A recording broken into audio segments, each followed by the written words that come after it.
26 जनवरी भारत का गणतंत्र दिवस यानी जिस दिन भारत में संविधान लागू हुआ था। लेकिन उसी दिन दो तरह की न्यूज आई। एक तो उस परेड की जो हमारी रियल संस्कृति को दर्शाती है, और एक उस खालिस्तानी मूवमेंट की जो पिछले 2 महीने से चल रहा था और जिसने पूरी दुनिया में भारत का सर शर्मिंदगी से झुका दिया।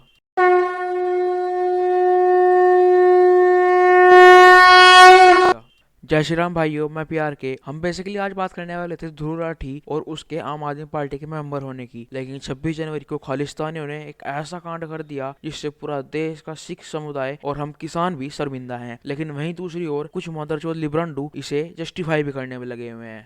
इस भयानक उपद्रव की बात करने से पहले बात कर लेते हैं उन अच्छी तस्वीरों की जो राजपथ की परेड से निकल कर आई, जहां उत्तर प्रदेश की रैली में भव्य राम मंदिर की एक झलक दिखाई दी, तो वहीं पहली बार लद्दाख की झांकी भी देखने को मिली। महाराष्ट्र की झांकी में जहां शिवाजी महाराज, तो वहीं पंजाब की झांकी गुरु तेग बहादुर जी की देखने को मिली। जहाँ गुजरात की झांकी में सूर्य मंदिर को का बखान किया गया, तो वहीं उत्तराखंड की झांकी में हमारे पवित्र केदारनाथ धाम का। लेकिन जैसे जैसे दिन चढ़ता चला गया, वह जिसकी आशंका थी वही हुआ। तथा कथित किसानों ने बॉर्डर पर तोड़फोड़ शुरू कर दी और जबरन रिहायशी इलाकों में घुसना शुरू कर दिया और रोकने पर पुलिस वालों को ही मारना शुरू कर दिया। जो बातें मैंने अपनी पिछली वीडियो में कही थी, उन्होंने वे खुद साबित कर दी। अपने तय रूट से अलग जाकर इन उपद्रवियों ने उपद्रव मचाना शुरू किया और पुलिस वालों के रोकने पर उन्हें मारना शुरू कर दिया। अभी तक की रिपोर्ट के अनुसार तकरीबन 400 पुलिसकर्मी घायल हैं और एक उपद्रवी की मौत हो चुकी है ट्रैक्टर से स्टंट करते हुए, और करोड़ों की पब्लिक प्रॉपर्टी को नुकसान पहुंचाया गया। इन मादरचोदों का उनसे भी मन नहीं भरा तो ये लाल किले पर जा चढ़े। ये खालिस्तानी इकट्ठे होकर लाल किले पर पहुंच गए और वहां सारे बैरिकेडिंग तोड़ते हुए और पुलिस वालों को मारते हुए ये ऊपर चढ़ गए और वहां खालिस्तान का झंडा फहरा दिया। और जिसे जिसे लगता है कि झंडा खालिस्तान का नहीं निशान साहिब का है, वो ये क्लिप देख लो। ये कैसे पहचाना जाए कि जो झंडा है ये खालिस्तान का है या निशान साहिब का? तो वही इस पर लोगों का तर्क जो आया वो ये आया कि निशान साहिब का जो झंडा होता है वो होता तो सेम है लेकिन ट्रायंगुलर होता है, और जो खालिस्तान का झंडा होता है वो रेक्टेंगुलर होता है। तो भाई ये देखिए, ये आज ही की तस्वीर है और इस पे सेम ही झंडा रेक्टेंगुलर आपके सामने है। अब ये बताइए, वाला जो रेक्टेंगुलर झंडा है ये खालिस्तान का है कि निशान साहिब का, आपके लॉजिक के हिसाब? और जो कह रहे हैं कि तिरंगे का अपमान नहीं हुआ, मैं ये क्लिप भी देखो।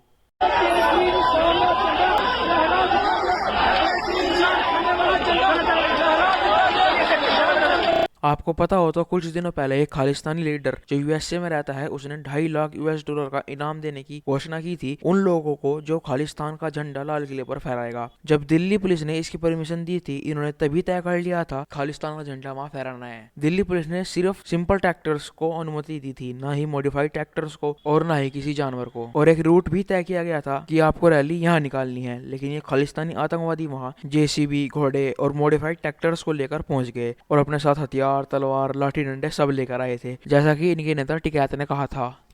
उसके बाद ये बैरिकेडिंग तोड़ने लगे, स्टंट दिखाने लगे। लेकिन जब पुलिस ने इन्हें रोका तो इन्होंने उल्टा पुलिस पर हमला कर दिया। और कमाल की बात तो ये है कि इन सब में पीटे कौन? पुलिस वाले। और हमारे मदरचोद भड़वे पत्रकार और लिब्रांडू गैंग उल्टे पुलिस वालों पर ही बरस पड़े कि ये तो अन्नदाता हैं, किसान है, तुम इनका खाते हो। इन्होंने तिरंगा फहरा कर खालिस्तान का झंडा लगा दिया तो क्या गलत किया? इन्होंने बस पुलिस वालों को मारा ही तो क्या गलत किया? और अब पत्रकार और लिब्रांडू गैंग इसे भी जस्टिफाई करने की कोशिश कर रहे हैं।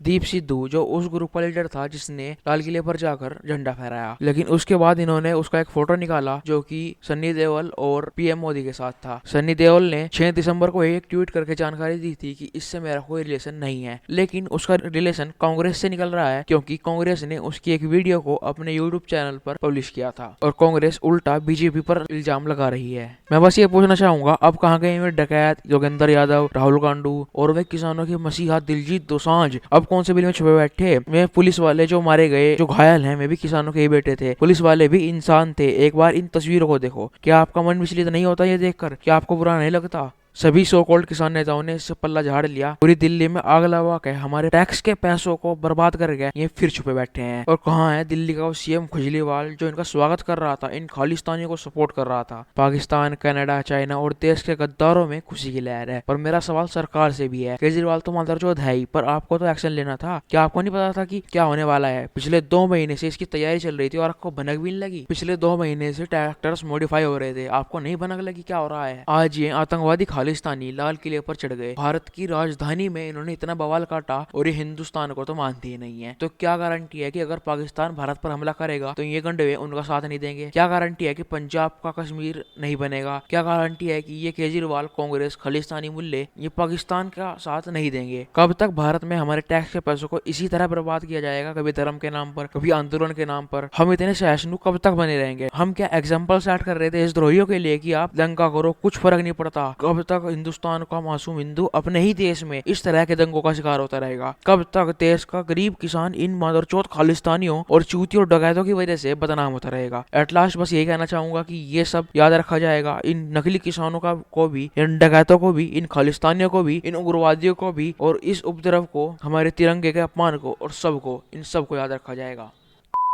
तो बस आज की वीडियो में इतना ही। मैं मिलूंगा आपसे अगली वीडियो में, जो शायद ध्रुव राठी का असली चेहरा आपको दिखाएगी। अगर वीडियो पसंद आई तो शेयर कर दो और चैनल को सब्सक्राइब कर लो, इंस्टा पर फॉलो कर लो। राम राम।